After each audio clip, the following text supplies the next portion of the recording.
Let's see. Should be going now. Let's go. All right. Apologize about the wait. Had to get these going. Anyway, look, welcome back. Look, a live episode. I promise you I will try to do at least one live episode a week. Super busy last week, Valentine's Day week, threw off everything. But I'm back because I'm going to give you a live one. Lives are a bit more unrehearsed, free-flowing. I don't know what's going to happen. I don't even know what's going to be said. But it's live, and it gives you, the fan, the ability to interact with the content. And I want to thank the fan because of you. We're almost at 14,000 subscribers. As I said, 14,000 via YouTube. We are growing by leaps and bounds because of contributors like yourself. We're growing on the gram, CVMK_global. Look, I'm telling you, missing the whole vibe if you're not there. Follow right now, man. Snapchat, man. Twitter, man. Fan base. In my Quincy Jones voice, I need you to go there right now. CVMK_global as the sirens go by, because this is Chicago. This is how it goes down. I know you can hear that. YouTube, CVMK, one word, 4 letters, and it goes down here. Look, we have an amazing episode. We're going to cover sports tonight. Just a sports recap, because without sports, what is there to talk about? Sports are everything. After we return from our sponsors.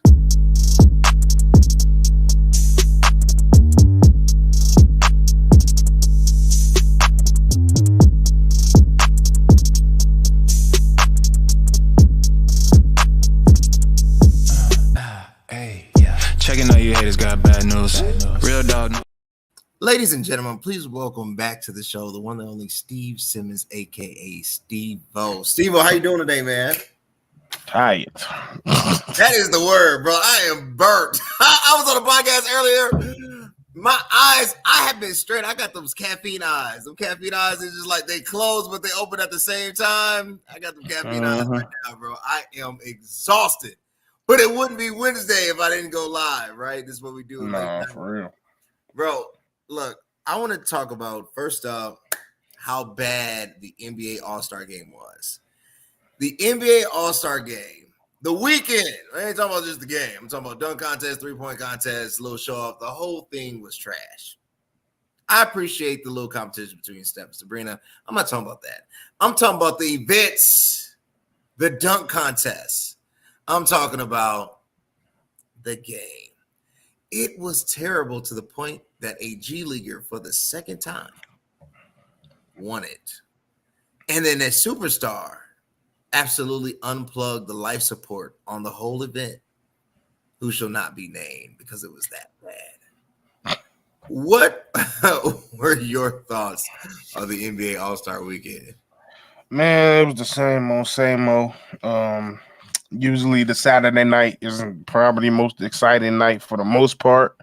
I think the only thing I walked away from enjoying was really the Rising Stars game. I've already been a fan of Ben Mathurin, but that whole engage that he had with Lively is a reason. Like, he's the type of player that I need more players to start being like, because he ain't scared to go at people. He's very competitive. You could tell he's very competitive. He took it seriously. And now he proceeded to tell that man, you can't guard me, still in the All-Star game. And that's a dude he faces probably 6 times a year almost. So terrible. He sat there, told her 3 times, you can't guard me, even in the Rising Stars game. And then proceeded to drop him off and win the game. So I think that's the sad part, that was the one shining moment for real of this whole weekend. But yeah, like when it comes to Saturday night, I really don't care. Everybody knows that the king is the 3-point contest as of now. And even that this year wasn't as fun. I think what they really need to start doing, they need to add an extra round. It needs to be about 4 rounds, because you actually need to give these shoes some time to warm up. So that's my suggestion for that. But I mean, the skill challenge was a little bit it was a little entertaining because it's more funny. People you realizing that some of these picks ain't got the greatest IQ. They were going the wrong directions, can't follow simple directions. But dunk contest been trash. It's gonna continue to be trash as long as no names and names don't join the game thing. We did Right. have Jalen Brown join, but we knew Jalen Brown was not a creative dunker. He's a power dunker, and he was probably the worst one. He shouldn't even been in the finals to begin with, but it is what it is. Mac McClung as deservedly won as he should, but it's the same old, same old. The judges suck once again. Like the whole weekend is just It was a bad. whole thing of trash. And what bothered me was after you hearing the Dames on LeBron's talking about, well, and so we gotta do something. It used to be competitive. I was like, you had a chance to do it. You played.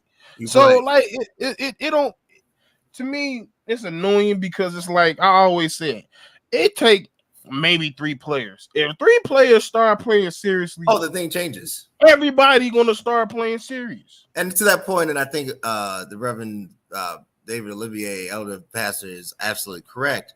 A joke if the players don't take it seriously, neither will the fans. It has lost its luster. You know what? And I love LeBron. Everybody knows I think I have him in high regard. I have him as the GOAT. But because a generation post him has elected to not participate, there's nothing to look forward to. Hence the word all-star game, right? So the dunk contest is trash because the ones that can dunk, the Zion Williamsons of the world, do not participate. And that all started because of him. Ja's out with injury right now, recovering. So you really have nothing and no He had one. a chance either. You had a chance to do it, and you did. Donovan Right. Mitchell, who should be in it. Now, he participated in times past, but Spider can do it again, but Spider doesn't want to do it again. Anthony Edwards, who should be in it, was not in it. So when you have a absence of talent, an absence of ability, this is the garbage that you produce. And the problem is people don't want to watch that. This is my fear. Forget how bad it was. What if an alternative comes around during the same time that takes eyes off the product and the NBA starts losing money? My fear with the NBA is that they're resting on their laurels, right? They think they can't be replaced. And what we've known about evolution, what we've known about life, what we've known about science, what we've known about business, when you start thinking you can't get replaced, that's when you get replaced. So I thought about how we can improve it, how we can go down this rabbit hole. First off, anybody on their rookie contract, if selected to an all-star game, has to participate in one of the major events. Neglecting to do so will be a forfeit of 50% of their salary. The only way you're going to incentivize is you have to de-incentivize. You don't play, you don't get paid. It's that simple. Now you start thinking like, is it worth about $10 billion for a few dunks, right? Second thing is, team wins, $1 million goes to the charity. That's going to help your brand because you don't need the money. Everybody in the NBA is rich. We're not trying to give you any more money.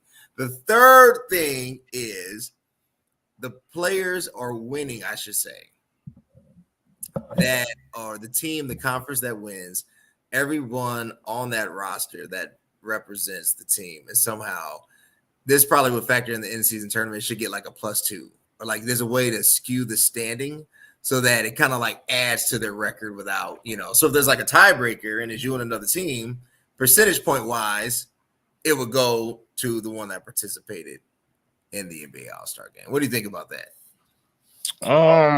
I kind of like that salary thing because you got to touch their money some way. That's the only way they're gonna care. You do got to touch their money. But yeah, you really got to touch their money. To me, these are some of the things I came up with because like I'm on the same thing for you. For the dunk contest, if we act, I don't care what it is. If you're healthy and we ask you to do it, it's either yes or you get fined. It's not a little, it's a nice fine. Like I say upwards from 500 to $1 million. To $1 million. We're gonna start hitting pockets. That and for the All-Star game, I really want them to do, I think what they do in baseball.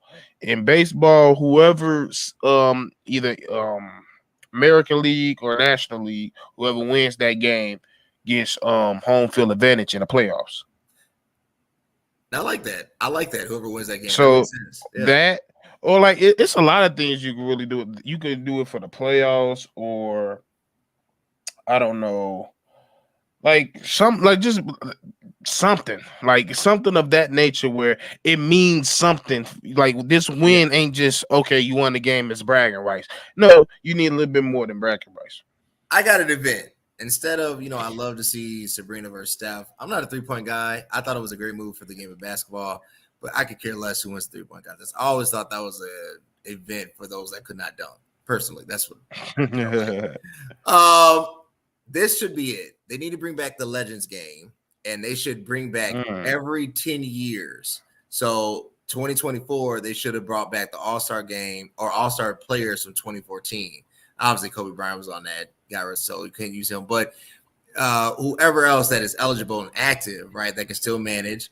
And then you would have a game, right? So like that Saturday, you'd have a throwback to the 10 years prior, right? I think if you do something like that, it brings back the old ones that we want to see, right? So like the Vinces of the world, the T-Max of the world, right? The Carmelo Anthonys of the world. The Dwight Howard of the world, who's averaging like 110 points a game because everybody is small. But at the same token, it also, makes it a competitive thing because we like nostalgia. Americans like the way it used to be, even if it's bad, right? And I think it's just par for the course. How about I hit you with a remix to that? Go for it. How about you strike a deal and stop playing and doing this little ticky-tack stuff you're doing with Ice Cube and do a deal with the big three? I'm liking it. Get Sebastian Telfair in them. Yeah, back over here. Yeah. Right, for real. Like, and even with that, I also want to add the event. You could take the skill challenge away. And this will, I feel like this could be a game changer and a savior to the weekend. A one-on-one tournament, 3 dribble, pick your spot, call your player out. I like it. That way you can't. That way we can see who ducking and who not ducking. I like it. Who's the king of the court? King of the court. Everyone tells us I like the playoffs or finals home court advantage. I like that. It gotta mean something. It gotta mean something. It's gotta mean something. Yeah. I want to shift gears. It wouldn't be right as a Chicagoan if we don't discuss the bad news Bears. Justin Fields has unfollowed the team. Team has unfollowed Justin. Bears have now hired a new assistant coach, first female coach on the NFL roster. But the Bears still look like the same old Bears. Are we trading him? Is the marriage over? Are we shipping him to Denver? What are we doing? Or is this we're gonna repeat what we did last year, the following year? I'm gonna be honest, I can't answer it. I don't know what we're doing. But I don't think this IG thing is a tail sign for it because one, if you just listen to what he said, he's finna go on vacation. He's finna go to Europe, and his birthday next week. So I'm pretty sure I'm not trying to be in Amsterdam and then on the beaches of Spain, and then I see Caleb Williams and Caleb and Justin Fields. Like, I don't want to see that. So I can understand why he's doing that now. And and I don't know why everybody try to do that whole thing. Like, he's still following his Twitter, still following the Bears and everything else. Like, he's still going to the facility. He's been working out this whole time. Like, it's not like he's been like this is his first time taking a break. Right. So like most players been taking a break. Like, he's been working. But with him, I don't put too much into it with the IG thing. Like, I think people do too much. Deebo Samuel did the same thing, and he's still a 49er. Like, there's a ton of players that do it and still end up. It's a tactic for some, and then some players just do it because, like you said, especially with this is the hottest topic in the NFL. Probably the hottest topic in sports in general. People of every state is coming to me, what you think they're gonna do? It's every day. It's every single day. They're literally on Twitter having the same conversation since this season ended. They've been talking about this every single day about this, every single day. So eventually you're going to get sick and tired of it, but I know people are trying to spin it like, oh, he that's some softness. Like, that's almost like what Mitch did.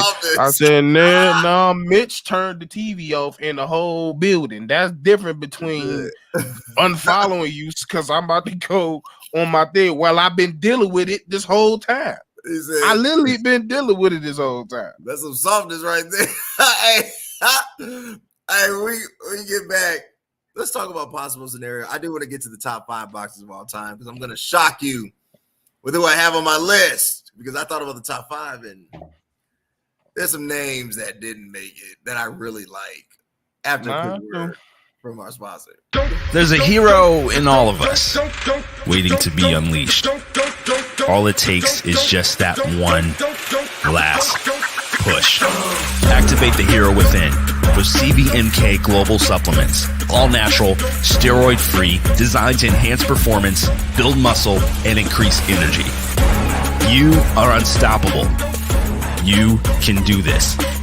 Become your own hero at www.cvmkglobal.store.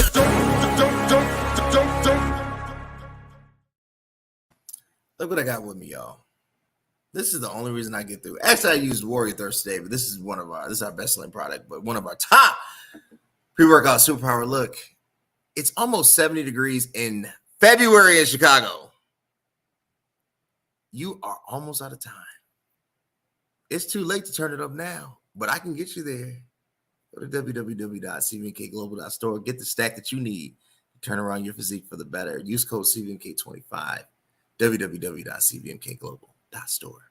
All right, look. Bears need to shop, right? When you go shopping, you make a list. You check it twice. You find out, according to your wallet, who's naughty or nice, right? That's the old homage, right?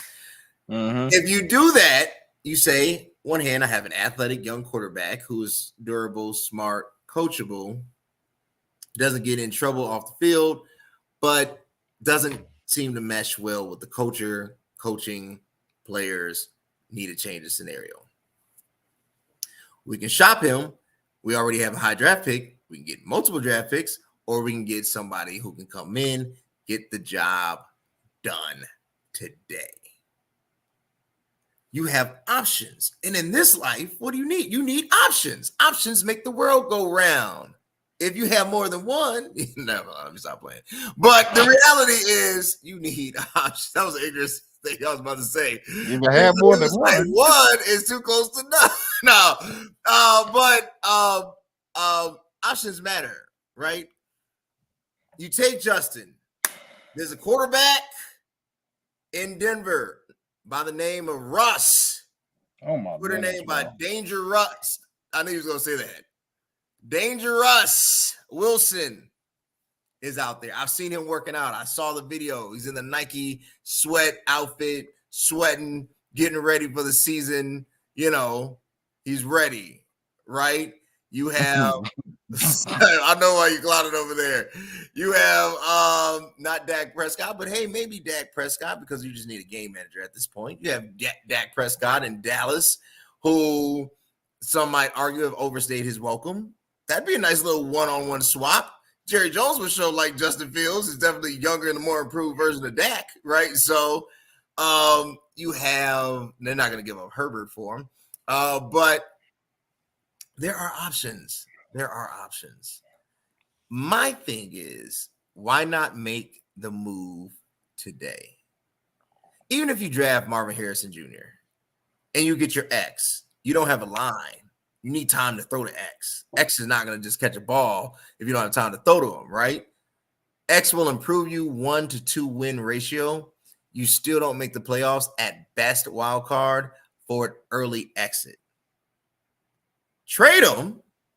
You get a Russ plus some picks. You tighten up the line. You get a Super Bowl quarterback. He brings Sierra. He brings the show. We all love the experience, right? We're gonna love the Russ show. He's cinematic, right? He's gonna do the cool catchphrases. Bronco Nation, he'll be like Chicago Bears, get up and ride or something like that, right? So I don't know. Bear down. Bear down, right? Bear down.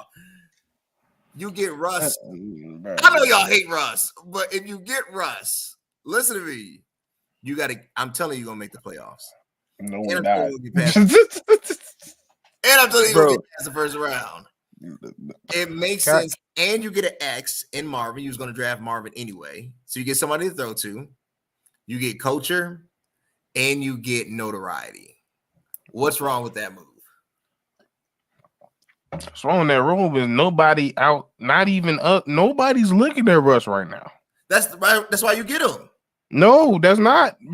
Let me just burst your bubble. Whoever's behind center is either going to be Justin, Caleb, or another rookie quarterback. There's not going to be nobody else. One, because even when you keep Justin, that means you're trading the first pick. If you're trading the first pick, you're going to be able to get a line. You're going to be able to get weapons. You're going to be able to get stuff because you're going to get a crap ton of picks. You're probably going to get near 3 first-round picks, a couple second, maybe a player. So, that's the thing. Like, I think with the Bears, either is Justin going to be a quarterback or it's going to be Caleb Williams or another rookie quarterback. That's what it's going to be. We ain't looking at nobody else. But I think they just announced today that they're going to they think they're going to have a plan in place by next week. And by me, that's kind of telling me they might end up trading that pick. That's just what it sounds like to me. If you take Caleb, that's basically you're saying that you think he's good enough where he's not going to need as much help as other quarterbacks. You think he can come in right now and lead you to the playoffs because we ain't waiting. No, I'm not waiting. We're not waiting. No matter who the quarterback is next year, we're expecting the playoffs, rookie or not. Yeah. So, and my thing is, do your due diligence. If you honestly do your due diligence, I have total faith in Ryan Poles. But to me, I've done multiple years of tape of when it comes to Caleb, and this whole generational title that he's getting is just not true to me. And yeah. I know I agree with the Caleb Williams thing. So April says if we take Caleb, I would like for him to sit behind the vet. Mahomes said, Jordan Love said they did. Here's the but who would he sit behind? And Justin can't be. That ain't happening. Right. So see, that's the thing. Like, April, we love to get you on the show. We love to get you on the show. I see you on the show. We love to get you on the show. But for real, like if we go the Caleb route, you're saying that he's good enough to play right now. Yeah. So we're not going to sit there and play with him. Like if they're talking about him like the way they are, or using Max Mahomes, he's playing the first game, right? And he should. Because it'll come up with too much publicity. Yeah, you got to. So and we're like I said, we're in win now mode. We're now currently going in win now mode. This will be a completely way better start off than just ever saw. So he don't get that extra help. He don't get that extra excuse that Justin would have gotten. Now that's the thing. It's all about which way you want to go. If you think this is a quarterback you can't miss, you go get him. But if you don't think he's that good and it's going to take him some time and you already got a quarterback who's shown you that he can turn trash into something beautiful regardless of what he's been around, and he's constantly still getting better and his mind ain't completely going yet, which I think they're favoring towards, stick with your quarterback and get help like everybody else been telling him. I agree. It's unlikely he's a CJ Stroud that's in session more times than not. Rookies struggle. Here's the question I pose, though. Let's say you go down that route and you draft Caleb. And let's say Caleb has a phenomenal rookie season. Let's just say, it's possible. It's like it's possible. Let's say the things click. Bears defense steps up a notch. Marvin Harrison, Caleb, it becomes a match made in heaven, right? Well, if we get Caleb, we're not getting Marvin. Yeah. Okay, so we would have to go get somebody. I'm sure I don't know if Zontae Flowers would be a free agent. Let me not say that. There's a couple of people we got. Brandon Ayuk could be a free agent. Yeah. It's a ton of wide receivers in this draft. So let's say it sticks. Let's say we go get him and it works. And the real truth of the matter is, can the Bears make headway in the NFC? And looking at it, I'm gonna be honest with you. The Super Bowl showed me two things. A, Brock Purdy is the real deal. He's not this fly-by-night quarterback. And then B, Patrick Mahomes is really in a class all by himself, and he might be of all time. You see, I didn't say it. He might be of all time. Now, I thought Tom Brady was the GOAT, unquestionably so. You know, especially with that last Super Bowl, I was like, Tom Brady's the GOAT. But no quarterback has ever three-peated. He pulled a Jordan in a league where they said that was almost impossible because the NFL is the NFL. Is Patrick Mahomes that good? That literally, I mean, the only quarterback that to me can match talent for talent is Joe Burrow, but Joe was injured and he's not as talented as Pat. It's like Pat just has another gear, another phase, another whatever he can go into, that he's better than Josh Allen. He's better than Jalen Hurts. He's better than Burrow. He's better at this point than Aaron Rodgers. He's better than Mac McClung. He's better than all the NFC and AFC, and including Matt McClung. My bad. I know I threw Mac in there.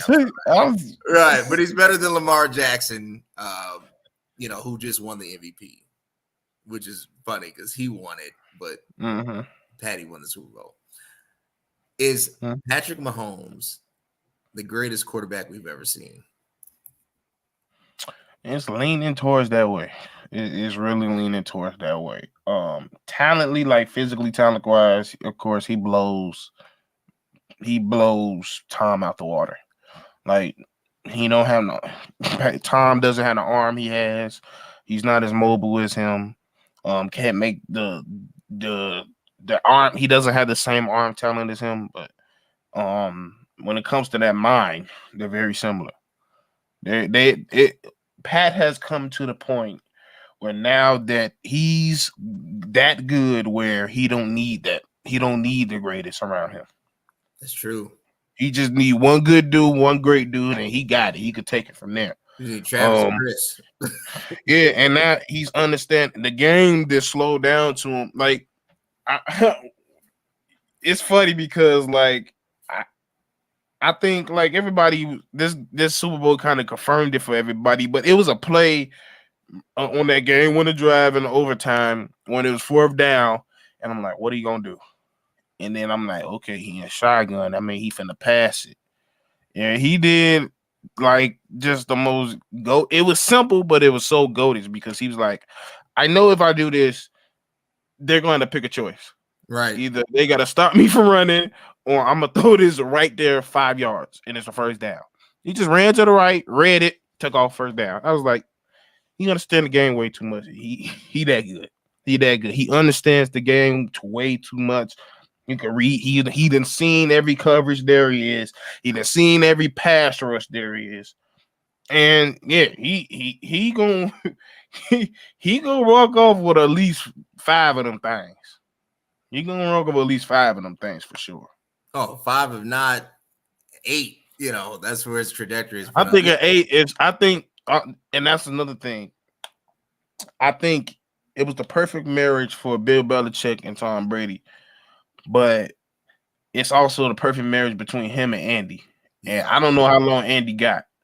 So I think what's the only thing, like I'm still gonna have Tom over there because Tom proved that he could win it with another coach. That's true. So if he win it with another coach and even another one, because he only Brady only won 1 with another coach. If he win 2 with another coach, that's all. No, ain't nothing else to say. That's all. No, I totally agree. Look, when we get back, I want to cover the top 5 boxers of all time because, you know, I've been seeing a lot of videos, a lot of Mount Rushmores. But when it comes to boxing, which is my second favorite sport, the list has changed. And this list needs to be discussed after a quick word from our sponsors. I literally just tried the best pre-workout on the planet. With Superpower pre-workout, you have increased focus and a power boost every single time you work out. It's not only packed with 225 milligrams of caffeine, but it also has citrulline and creatine. It's insane how much energy and focus I had during my workouts. If you're ready to take your workouts to the next level, then ditch your current pre-workout and get the Superpower pre-workout to be your own hero. Yo! www.cvmkglobal.store, where it goes down. Look what I got in my hand, Superpower. But you know what I've been using for the last month?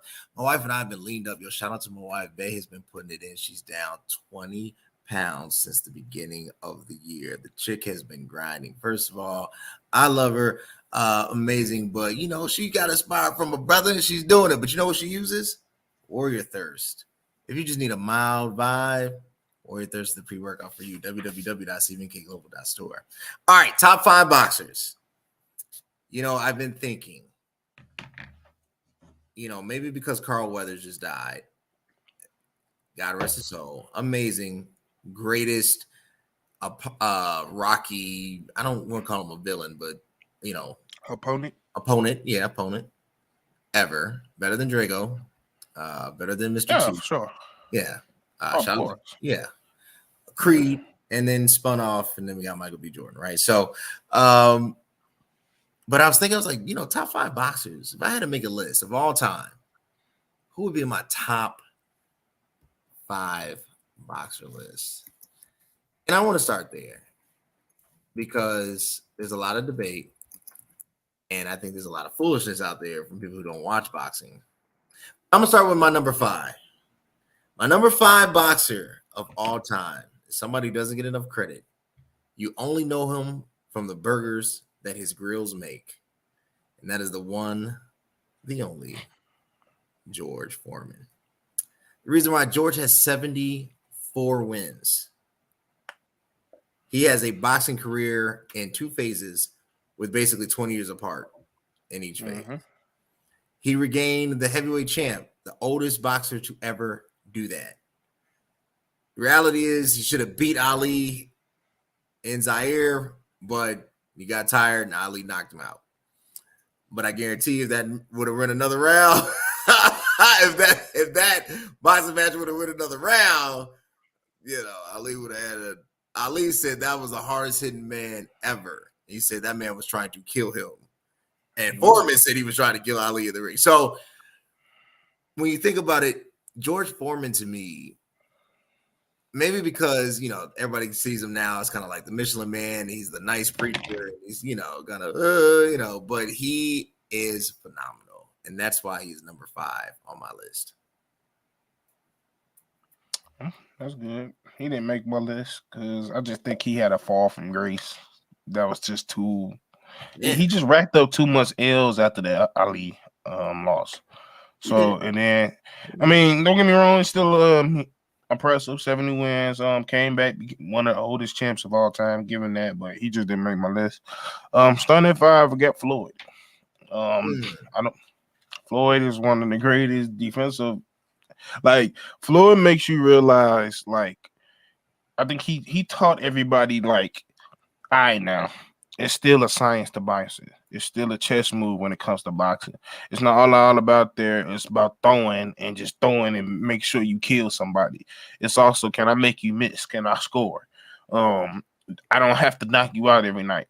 I could just beat you, but I could beat you just by irritating you, because not only do my punches hurt, they hurt so bad to the point that they ain't gonna knock you out, but they're gonna irritate you, and then I can pick you apart the way I want to.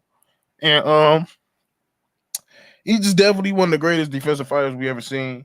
One of the greatest talkers, one of the greatest what's the one? Yeah, he's entertainer. Like promoters of all time. Could have been a wrestler.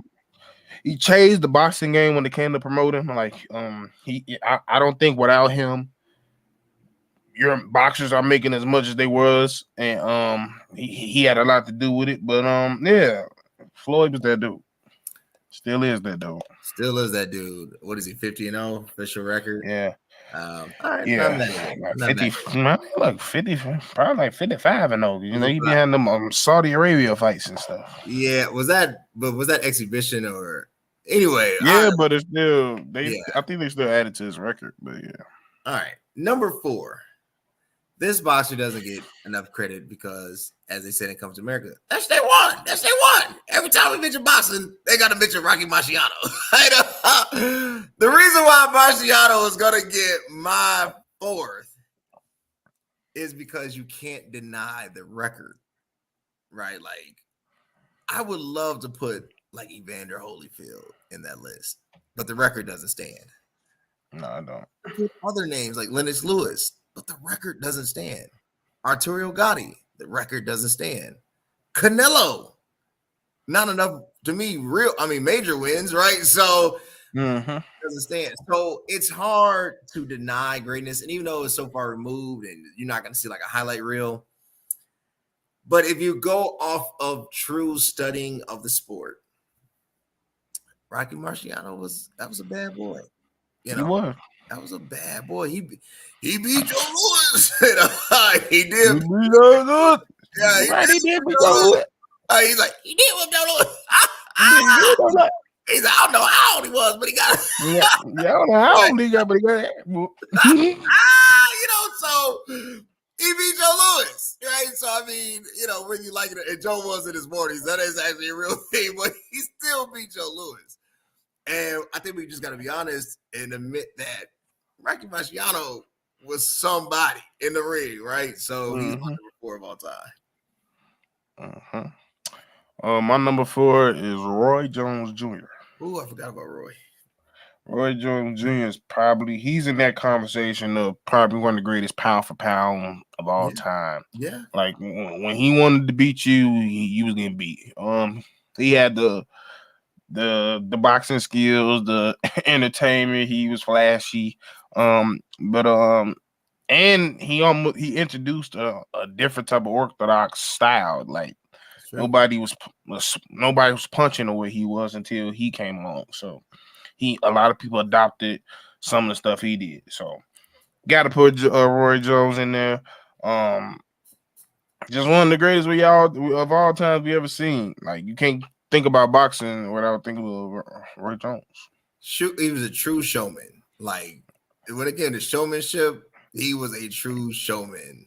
Now the latter years of Roy was a little rough to watch, but them first 10, particularly after he beat James Lights Out Tony, he was incredible. Roy Jones is underrated. I'll give that. Number 3, floats like a butterfly.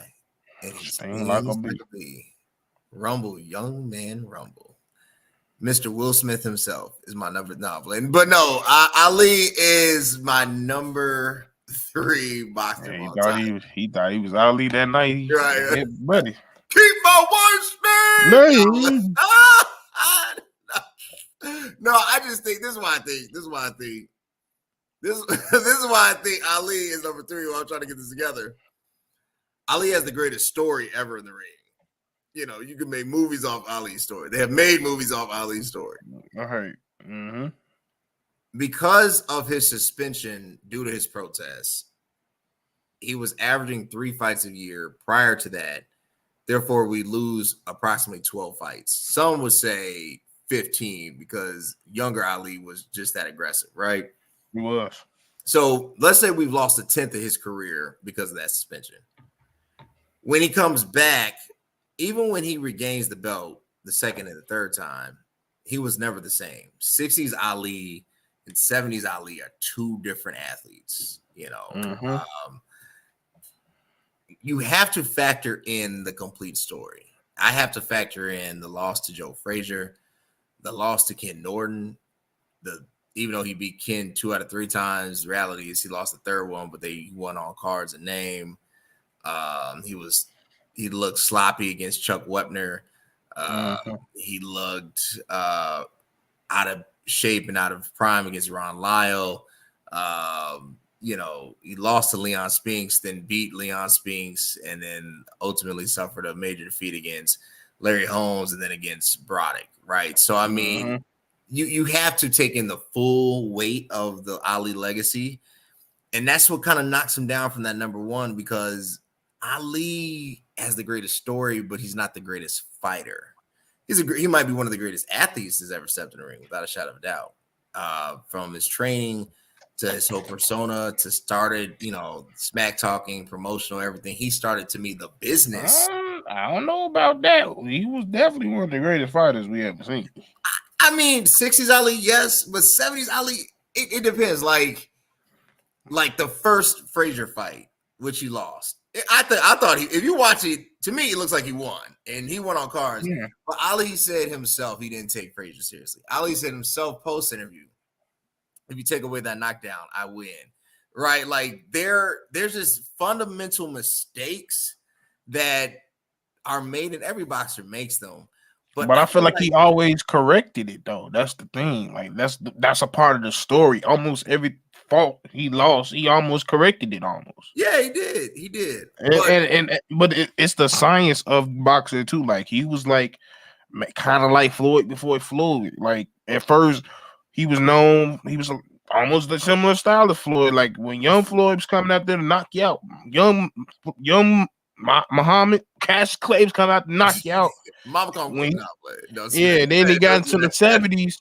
Then you work into the 70s, you start he start introducing the movement, the play on his feet. He also picked the I forget what it's not rope-a-dope. I know. Is it rope-a-dope? Yeah, rope-a-dope. Leaning against the ropes and stuff. Yeah, like he started that.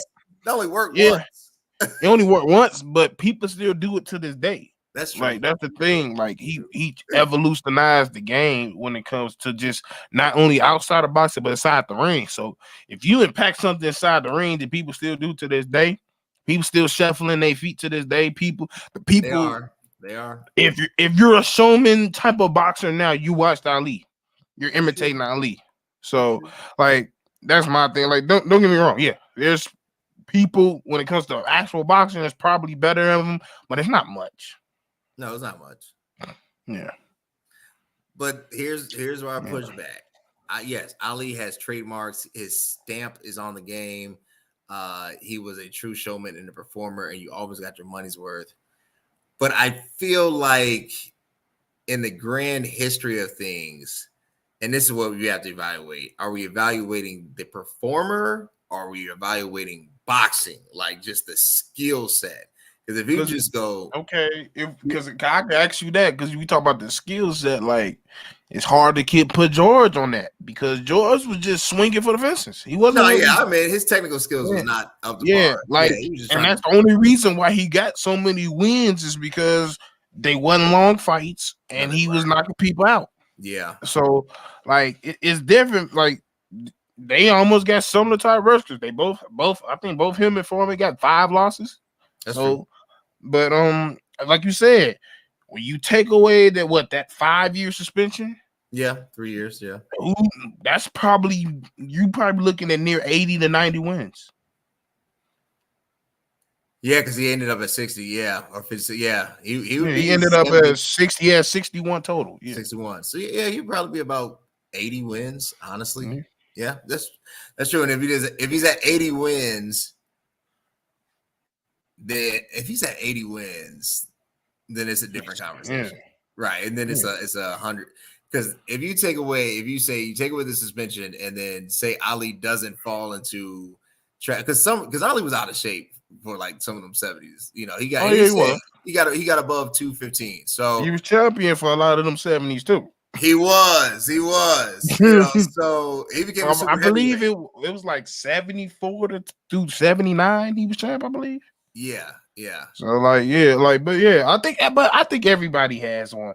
Just like my third one, Mike Tyson. I like Mike. I like Mike too, but he had a nice little fall from grace. Everybody knows all the personal thing. I think a lot of the personal things got in the way of his career, of course. Yeah. But you got to put him in it. He was the most feared boxer of all time. That's true. Look like a pit bull, man. He did look like a pit bull, like a bulldog. He's like, look like a bulldog. He's like, who that new boy? He's like, Mike Tyson. He's like, look like a bulldog. look like a bulldog, man. He did look like a bulldog. Hey, what he said, he said he mad as Sugar Ray. He's like, who that new boy? Mike Tyson. He's like, look like a bulldog. Yeah, he's like, one time I asked Joe Louis, I said, you ain't over Frank. He was like, how old is Joe Louis? He's like, Frank. He's like, Joe Louis is 197. Between me and you, how do you think Joe look? Joe look, he 176 years old. 176 years old. Bro, I mean, Mike Tyson is legendary. He's intimidating. Like I would, if I was in an elevator with Mike Tyson, I'd probably walk off. You know, like Bro, when you look back at some of his training, and even nowadays, like you realize how not only freakishly strong he was, yeah, but because he was so small, the way he had the box was so weird. yeah, Because that peekaboo. he would that peekaboo, and it was so fast. I don't think nobody to this day has a faster peekaboo. No. So he just coming at you, and then you get a no look over right hook coming towards your ear that you don't even see, and now you sitting here your equilibrium off that he come around with the left. It's with him. He changed the game when it comes to like power fighters. Like he taught them like there's different pockets you can hit.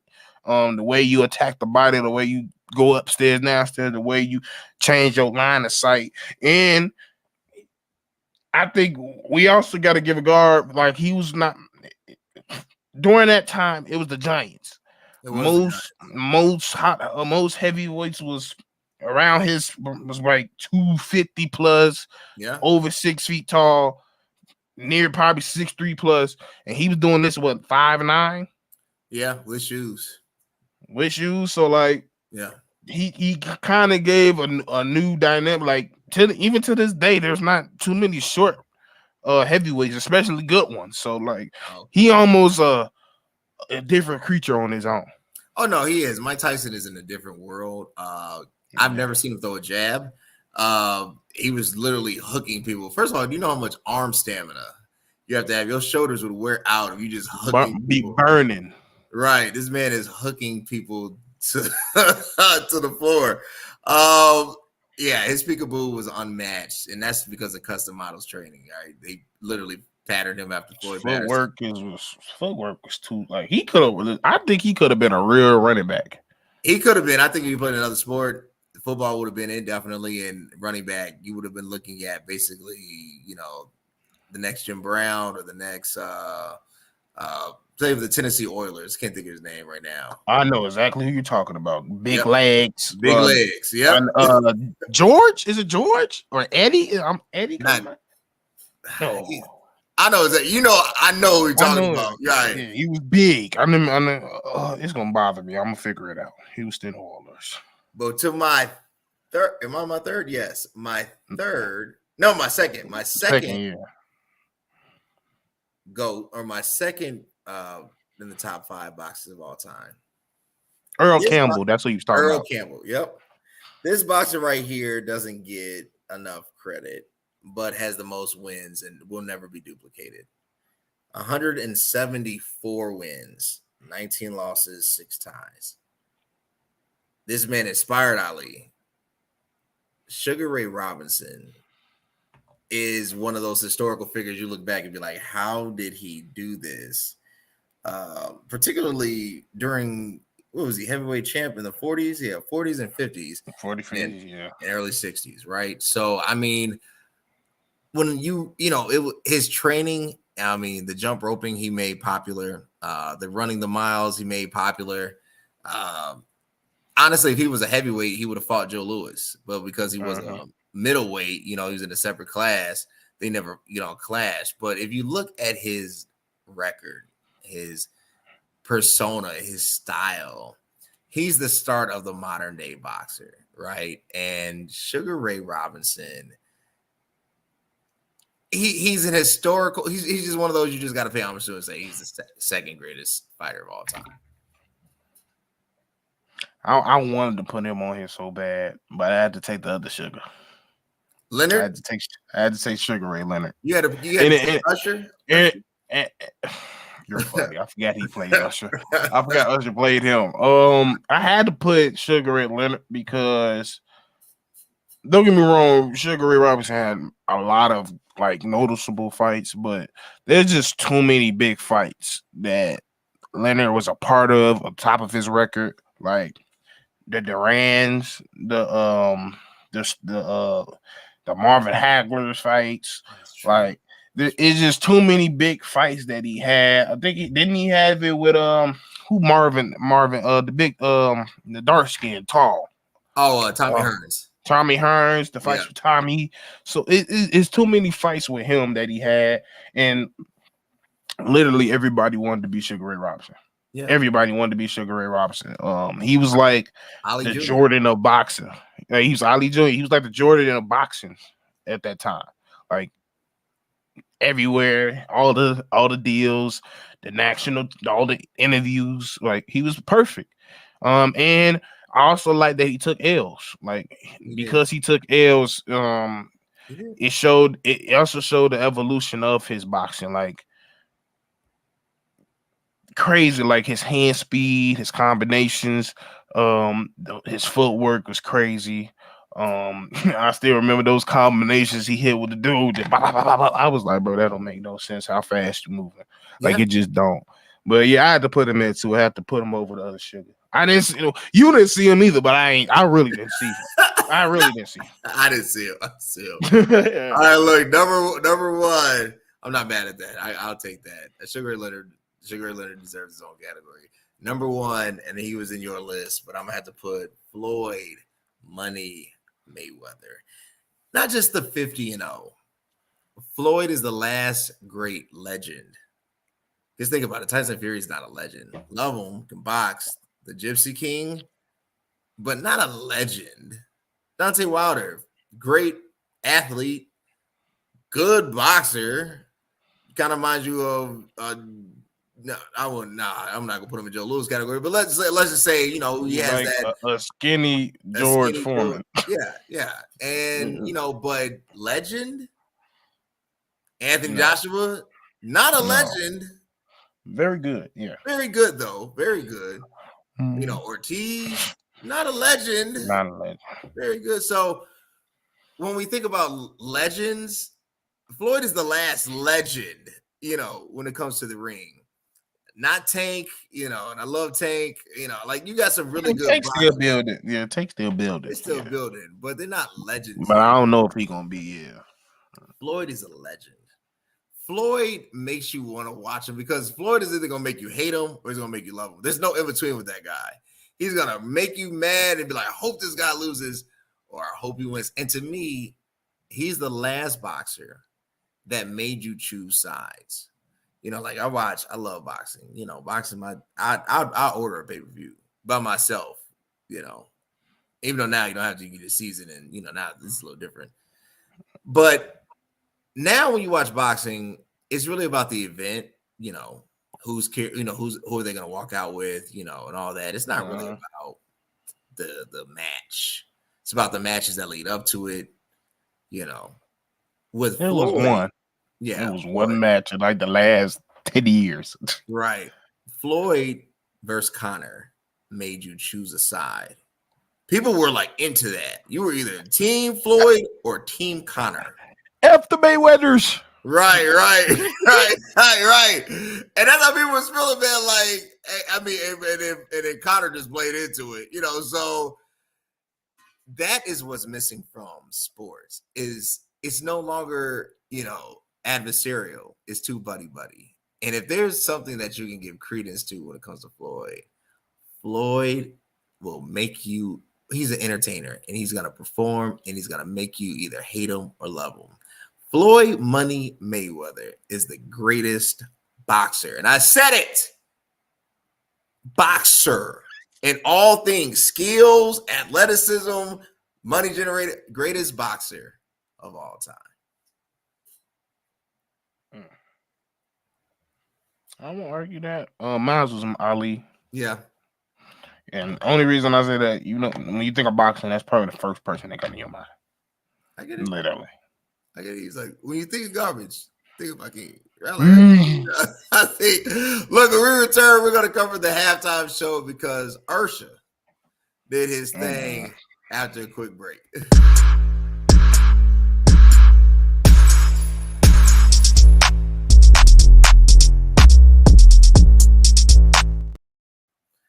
All right, look, the halftime show is a time where America tunes in And the NFL allows the personality, the artist of the hour, to perform a selection of songs that will not make most of America mad.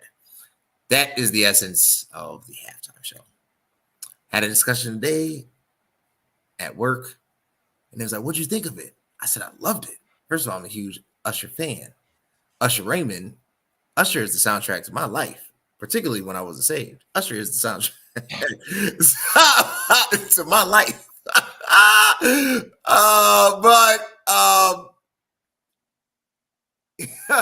I had a balls on that. I had a balls on that one. But what made it great was the fact that you saw the HBCU band, you saw the roller skating, the new dynamic, you saw an infusion of the culture, right? And I, of course, seeing Little John and Ludacris perform with them, definitely helps in her. But I'm not gonna lie, I wanted the Usher show, right? I wanted the my way, type Usher. You know what I'm saying? Like what? Where's and it's hard because it's the Super Bowl. You can't perform like that. But I think it was one of the greatest Super Bowl performances. And even though he played some of the hits like Confessions, he could have just stayed on that song for 15 minutes. He could have just did the intro. And you know what? I was thinking, I said, no, I'm not even going to say that joke. Usher got songs with people that's locked up right now. Same girl. Yeah. Right. So, but I'm saying Usher rocked the performance. And I don't think he gets enough credit as an artist. Like, I really think, and I'm going to go on a limb here. Usher is the greatest secular male vocalist since Michael Jackson. I don't care what anybody says. What are your thoughts? Me, you did co-sign him. Yeah.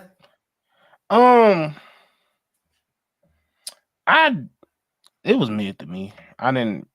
For one, I'm not the hugest Usher fan. For one, I mean, I did grow up on him. Don't get me wrong, I knew most of the songs. Yeah. But it was mid to me for one reason. It was just, and it has a lot to do with a lot of the last few Super Bowls, especially to be honest. I felt like he tried to put too much of his hits into 10 minutes. Yeah. I think he could have did 4 to 5 of his bangers. He did like 8, and trying to cram 8 was just doing too much. And then the whole thing with Alicia Keys turned me off. I was like, that's distasteful. And Really? Yeah, I ain't like that. How? Why not? Because that's a married woman. That's a performance. I swear I don't care. care. I'm sorry. To me, and especially in this world, I think we allow this little hedge of performance and entertainment to go overboard. That's just like a what's the word? Like it's just like a cop out. Like, no, it's not acceptable. Sure. It's not acceptable. Like to know that your husband there with your 2 sons is seeing that. Yeah. I don't care about professional. I don't care about, like, there's ways to be put on a good performance without doing that. I get it. And there's other ways to, even like, you didn't have to hug her. You didn't have to grab her by the waist. You could I deal with touches, slight. I get it. No, I know what you mean. But the hug, I was like, all right, dog. Like, I would, ain't no way, bro. If I was Swizz, I would have been in jail. If I was Swizz, I would have been in jail. Don't touch my wife. Hey, keep my wife. But then again, I can't get too mad at it because, like, at the same time, I will never date or marry entertainer because I know what they have to do. That's what they do. And me that's personally, what they do. yeah, that's what I'm saying. So if you can deal with that, cool. Kudos to you. Which Swizz B seemed like he had no problem with it. All kudos to you. Right. Me personally, I get it. I'm not even mad. I mean, entertainers entertain. And they get paid to be flirtatious and all this other stuff that would bother the normal ethos of a human being, right? But, that's their life and lifestyle, and, that's what they do. Besides that, though, and I admit there was a lot. It was a lot of songs for that short period of time. It's just that I think the Super Bowl is going to have to figure out, is this a real like concert? Like when Michael did it, it was all eyes on Mike, right? He came out, he stood for like 30 seconds in his little Captain Crunch outfit, and it was Michael Jackson, right? He did like 4 songs. He did 4 songs. Like When 3 Whitney, or 4, yeah. Yeah. When Whitney Sung the Star Spangled, I mean, Whitney didn't do that, but I mean, Whitney had all eyes on her. You know, Beyonce, all eyes on her, right? So I think Usher, I thought it was decent. I mean, that's what Usher does, right? That's how he performs. It's the Keke Palmer situation, right? That's how Usher get down. And if you go to Usher, and then I think, sorry to hear that, but it just came to mind. And then I don't think he was the right person, and the reason why is just because this past year was probably the most popular Usher has been in the most in the past, like versus like his peak, because of the whole Renaissance tour. Yeah. So we've been seeing all this, so it was just like I seen this already. I've been watching his performances all over the internet for the past year, so it was like y'all could like I ain't gonna lie. I almost felt like some of the white people. I'm like, why the white people at? Why want a white performer? What's going on? Like, God, dog. Like, can I get Metallica up in here? Like, Coldplay do a part 2. Coldplay do a part 2. So who should have been on there? Limp Bizkit? No. That would have been dope. That would have been dope, but they wouldn't allow it because they got too much vulgar. Who could have did it? Let me see. I think no. Definitely not right now. Not right now. I could see like not right now. Like I could see like a Post Malone doing it in the future. He performed earlier. He sung.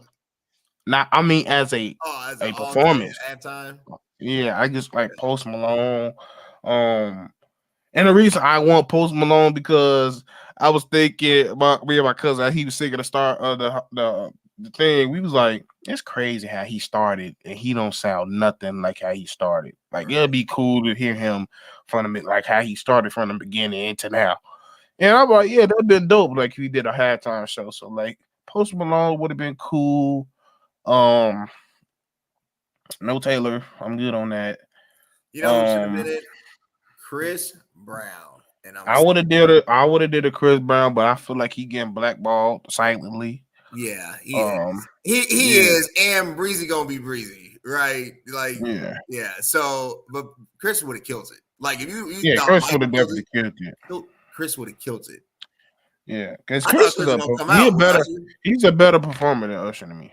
Chris Brown is performance-wise, honestly, is on Beyonce's level. People don't want to admit that, but if you go, I keep telling people, Chris Brown is Beyonce is an excellent performer. Don't get me wrong, right? But when you really look at the talent, she suck.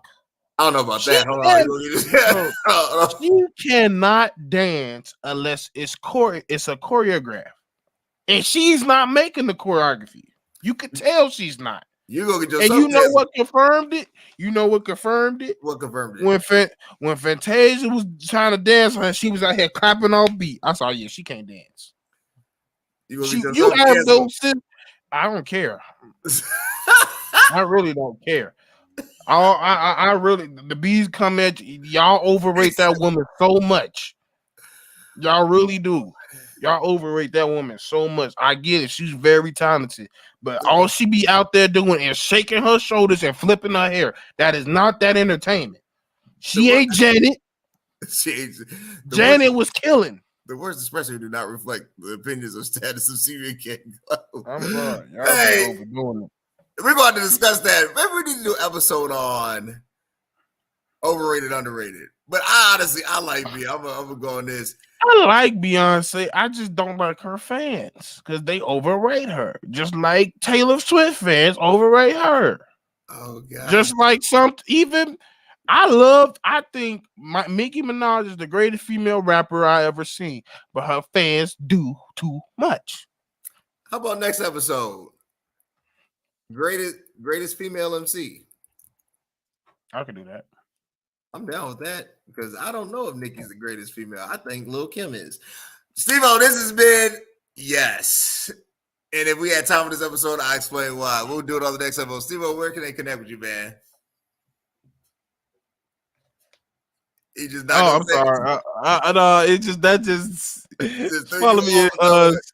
Follow me at Steve Speaks on social media as well as NBA Central, Side Central, Chicago Bears Central, all the centrals. Yeah, all the centrals. Connect with them. You're on the gram. Hit us up. CVMK_global. It is what it is. Yo. We growing. I got a surprise coming, y'all. I'm not even gonna mention it right now. It's gonna drop soon. CVMK_global. It is what it is. _ show. CVMK33. Snapchat CVMK Global, CVMK Globe on TikTok, fan base CVMK Global, YouTube, one word, 4 letters, CVMK, CVMK, and the best supplements go down to CVMKglobal.store. Until next time, guys. Thanks.